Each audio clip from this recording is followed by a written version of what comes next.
From Software games have become popular worldwide for many reasons. Obviously, the combat and game system they present, with the very important challenge they pose, is one of their great hallmarks. Anyway, the great atmosphere they offer is not far behind either. However, the story is almost always told in small portions. Many times, the lore is not exposed directly, with dialogues and scenes, but in the form of small brush strokes with texts, secondary new theories and curiosities that gather in those worlds never cease to arrive.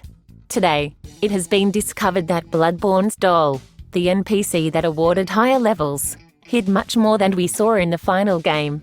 As reported from Kotaku, the discovery corresponds to Lance McDonald, a user well known for carrying out this type of archaeological explorations through internal archives or small very hidden details.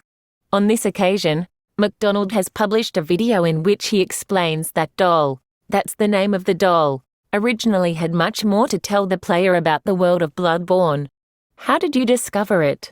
Basically, through unused dialogues that shed light on the first elements that were discarded for the final game. In short, much of these unused lines of dialogue refer to the possibility that the protagonist is nothing more than the sick player himself and who suffers hallucinations on his deathbed. For example, Doll does not greet the player with the typical good hunter, but as sick. A reference that, in addition, can be found in the note templates that players share in the online world of the game.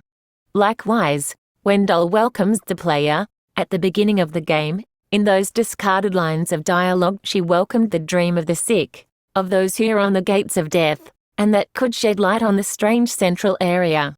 What do you think? Is it just an approach that shows that the game went through different stages of development? Or do you see a convincing theory out there?